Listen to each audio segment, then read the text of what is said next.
சொக்கநாதன் பெற்றெடுத்த பிள்ளையாராம்.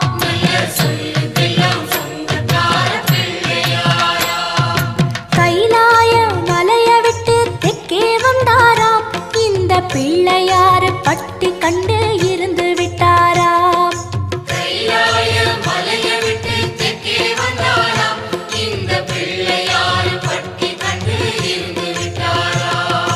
கணபதியார் வந்தாரம்மா, நம்ம உறவாக நின்னாரம்மா.